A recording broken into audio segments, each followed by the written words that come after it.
आदर्श विद्या मंदिर कोटखावदा से महेश गोस्वामी आपके लिए कुछ गणित के बेसिक वीडियो लेकर आया हूं, क्योंकि हम सब जानते हैं इस वक्त वैश्विक महामारी कोरोना वायरस से हम पूरा देश परेशान है, पूरा विश्व परेशान है और इस दौरान हमारी स्कूल नहीं चल पा रही है और हमारा जो अध्ययन का नुकसान हो रहा है।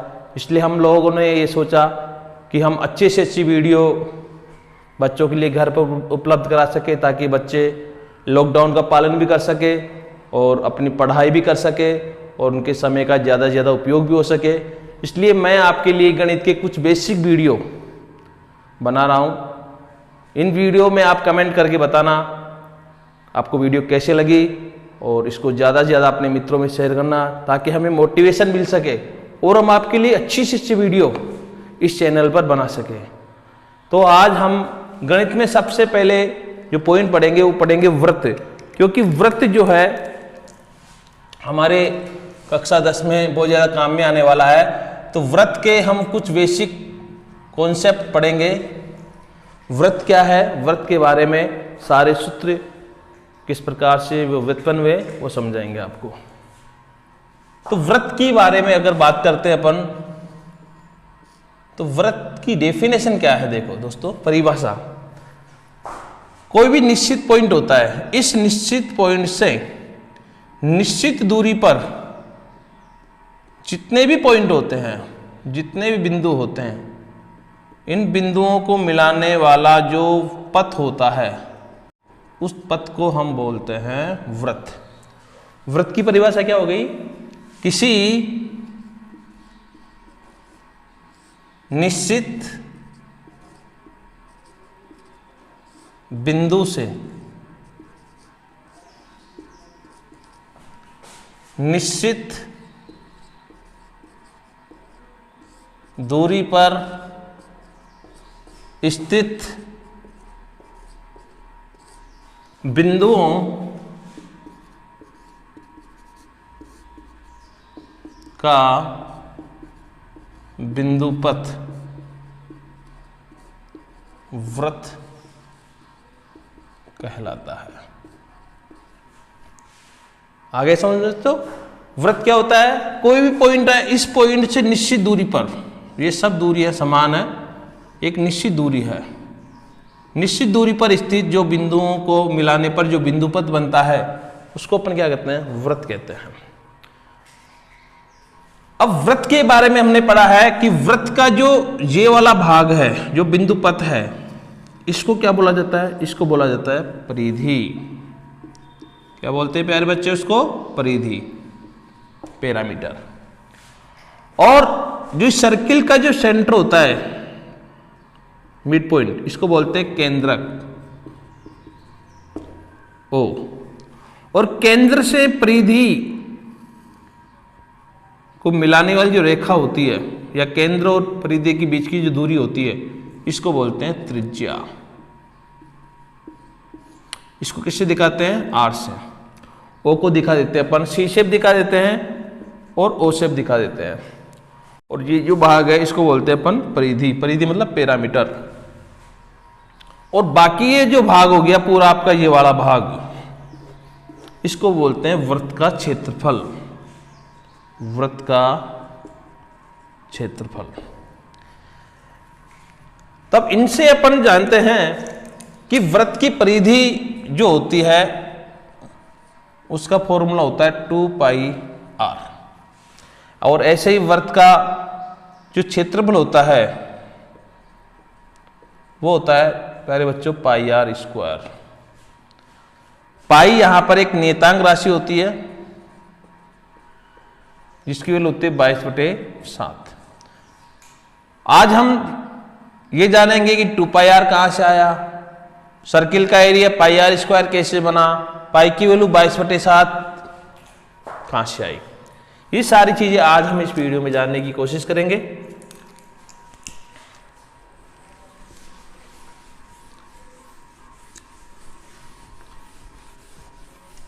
तो देखो बच्चों, मैं आपको एक चीज समझाना चाह रहा हूं। मैंने बताया आपको कि ये वृत्त का क्या है, परिमाप या परिधि, और ये इसकी क्या है, त्रिज्या। लेकिन पूरे को मिला दूंगा तो ये क्या हो जाएगा, व्यास। अब यहां पर अगर आप देखेंगे, जैसे मैंने एक छोटा सर्किल बनाया, फिर थोड़ा बड़ा सर्किल बनाया, फिर और बड़ा बनाया, इस प्रकार से आप बड़े सर्किल बनाते जाओगे तो इसके डायमीटर और इसके पैरामीटर, डायमीटर पैरामीटर, परिधि और व्यास में आपको एक संबंध दिखेगा। क्या संबंध दिखेगा, देखो डायमीटर छोटा है तो परिमाप भी छोटा है, फिर डायमीटर बड़ा तो परिमाप फिर बड़ा, परिधि फिर बड़ी, फिर अपने डायमीटर को बढ़ाया तो उससे परिधि का मान फिर बढ़ा, और ज्यादा डायमीटर को बढ़ाने पर फिर परिधि का मान और बढ़ा। मतलब व्यास और परिधि में, परिधि और व्यास में एक संबंध है।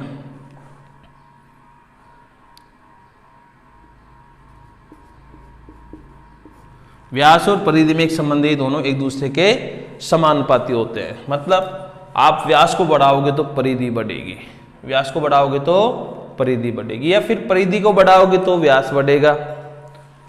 व्यास जो है वो त्रिज्या का दुगना होता है, डायमीटर जो होता है वो 2 गुना आर, व्यास बराबर 2 गुना क्या होती है, त्रिज्या। या फिर अपन ऐसे बोले, त्रिज्या बराबर क्या होता है, व्यास बटा 2, या तो r बराबर d/2 बोल दो, या d बराबर 2r बोल दो। ठीक है दोस्त, प्यारे बच्चों, तो व्यास को अपन दिखाते हैं d से, समानुपाती है ये किसके, 2πr के, 2πr।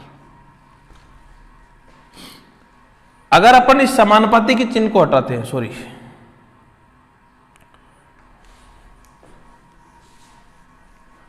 यहां से देखो, व्यास समानुपाती किसके, परिधि के,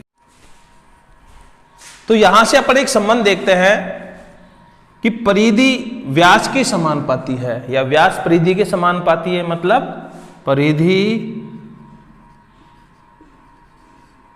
समानुपाती किसके है, व्यास के। परिधि समानुपाती किसके है, व्यास के। मतलब परिधि को बढ़ाओगे तो व्यास बढ़ेगा, परिधि को घटाओगे तो व्यास घटेगा। उल्टा बोल दो चाहे उल्टा बोल दो। तभी समानुपाती के चिन्ह को अगर यहां से अपन हटाते हैं और यहाँ पे बराबर का चिन्ह लगाते हैं तो यहाँ पर एक नियतांक राशि निकलती है जिसका नाम दे दिया गया पाई। पाई गुना हो जाएगा ये व्यास। और यहां से यहां पाई क्या है, यहाँ पाई एक नियतांक राशि है, नियतांक राशि जिसका नाम क्या रख दिया गया, पाई। नियतांक मतलब इसका मान कभी भी चेंज नहीं होने वाला, ये नियत रहने वाला है। तो यहां से देखेंगे तो व्यास का जो मान, पाई का जो मान निकलेगा हमारे पास में, वो निकलेगा परिधि बटे व्यास। मतलब सीधा मतलब है कि जो पाई का जो मान है वो क्या है, परिधि और व्यास का अनुपात। मतलब अगर आप किसी सर्किल की परिधि में व्यास का भाग लगाते हो तो आपको हमेशा और हमेशा क्या मिलेगा, 22/7। 22 क्या है, 22 यहां पर परिधि है और 7 क्या है यहां पर व्यास। यूं बोल भी सकते हैं अपन कि पाई परिधि और व्यास का अनुपात होता है। परिधि और व्यास का जो अनुपात है उसको ही अपन क्या बोलते हैं, पाई बोलते हैं। तो पाई का मान यहां से निकला।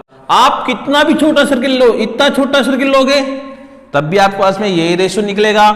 इतना छोटा लोगे तब भी यही पूरा ब्रह्मांड जितना लोगे तब भी आप पाई और परिधि और व्यास का जो अनुपात पाओगे वो क्या पाओगे, 22/7। तो यहां से फिक्स हो गया कि पाई क्या चीज है, पाई इस डायमीटर और इस पैरामीटर दोनों का क्या है, रेशो है। ये कभी भी नहीं बदलता है। सर्किल छोटा बड़ा हो सकता है लेकिन पाई का डायमीटर का और पैरामीटर का व्यास कभी चेंज नहीं होगा। ये हमेशा जो है तुम्हारे लिए क्या रहेगा, 22/7 रहेगा। इसलिए हम पाई का मान जो है 22/7 रखते हैं।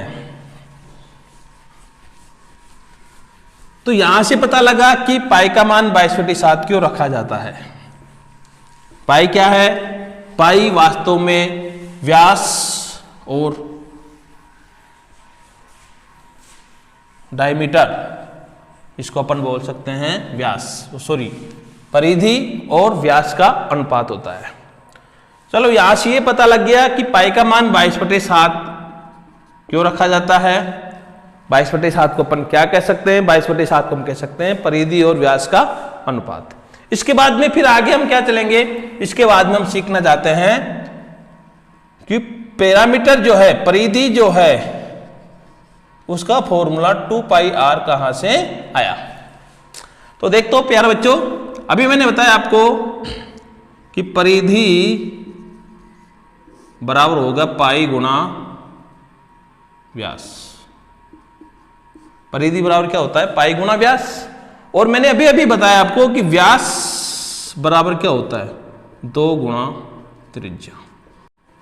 अगर मैं इसको d से दिखाऊं तो त्रिज्या को r से दिखाऊं तो मेरे पास पैरामीटर का मान क्या जाएगा? पाई गुणा डायमीटर।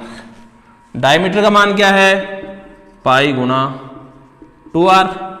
तो पैरामीटर अपने पास आ जाएगा 2πr।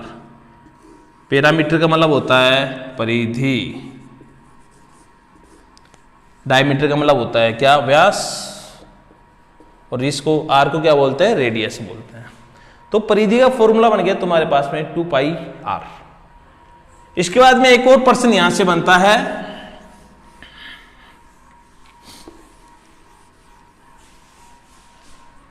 कि हमें तो यह भी समझना है कि सर्किल का जो एरिया है, वर्त का जो एरिया है, वर्त का क्षेत्रफल जिसे बोलते हैं, उसका मान क्या है? πr²।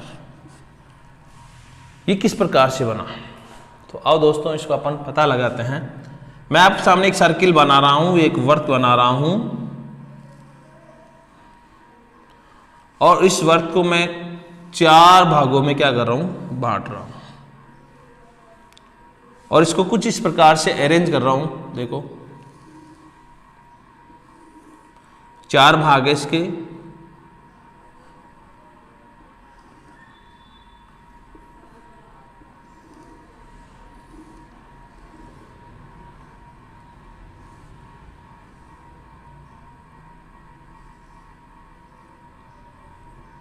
ये इसके 4 भाग है। इसको मैं कुछ इस प्रकार दिखा देता हूं आपको। 1 भाग, 2 भाग, 3 भाग, 4 भाग। 1 2 3 और 4। ये वाला भाग ये रहा। और ये क्या है? इसकी त्रिज्या। ये त्रिज्या, ये त्रिज्या, ये त्रिज्या और ये त्रिज्या। ये पहला भाग, ये दूसरा भाग, ये तीसरा भाग और ये चौथा भाग। अगर इस सर्किल को मैं 4 भागों की जगह 8 भागों में बांटना चाहूं, कितने भागों में? 1 2 3 4 5 6 7 8। तो इसका कुछ आकार इस प्रकार से होगा।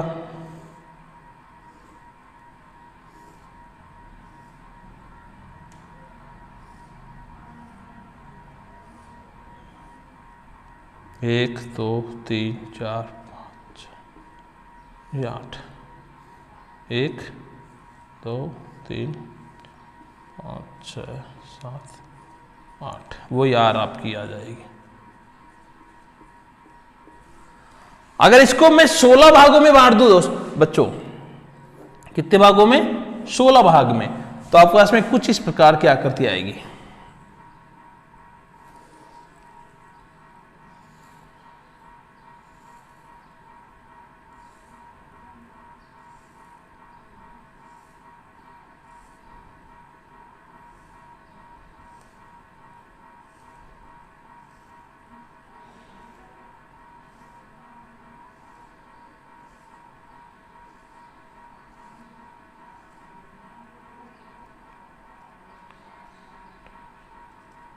नौ 10 11 12 13 14 15 16।